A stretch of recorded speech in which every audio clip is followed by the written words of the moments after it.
বৈষম্য বিরোধী ছাত্র আন্দোলনে হামলা মামলায় কাশিমপুর কারাগারে থাকা সাবেক সংসদ সদস্য ব্যারিস্টার সৈয়দ সাইদুল হক সুমন দুটি চিঠি লিখেছেন।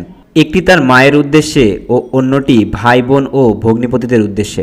ব্যারিস্টার সুমনের ইংল্যান্ড প্রবাসী ভাই চিঠি দুটি তার সামাজিক যোগাযোগ মাধ্যম ফেসবুকে শেয়ার করেন। চিঠিতে ব্যারিস্টার সুমন লিখেছেন, দোয়া রইল, আমাকে নিয়ে দুশ্চিন্তা করবেন না, আল্লাহ যা করেন ভালোর জন্যই করেন। প্রথমে একটু কষ্ট লাগতো, এখন ঠিক হয়ে গেছি। নিয়মিত নামাজ, কোরআন শরীফ পড়ি। বাংলা তরজমা করা কোরআন পড়তে অনেক ভালো লাগে। আপনি নিজের শরীরের প্রতি খেয়াল রাখবেন। সারা জীবন আপনাকে অনেক কষ্ট দিয়েছি। অনেক মোটা বাচ্চা হওয়ার কারণে জন্মের সময়ই আপনাকে কষ্ট দিছি।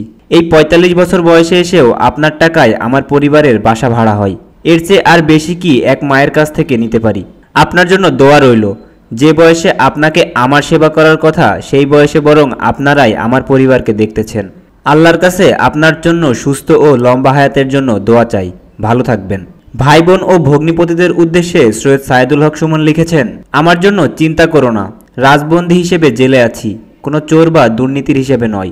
আমার কারণে তোমাদের কোনো অসম্মান হোক, এটা কখনো চাইনি। আশা করি আল্লাহর রহমতে হবেও না। চিঠিতে তিনি আরও উল্লেখ করেন, অনেকে বলে আপনার কি সম্পদ আছে, দীর্ঘদিন জেলে কিভাবে খরচ চালাবেন? আমি উত্তর দিই, আমার বেশি সম্পদ না থাকলেও 5টি বোন আছে, একটা ভাই আছে। এটাই আমার সবচেয়ে বড় সম্পদ। শুধু জেলে কেন, আমি পৃথিবীতে না থাকলেও আমার কোনো আফসোস নেই।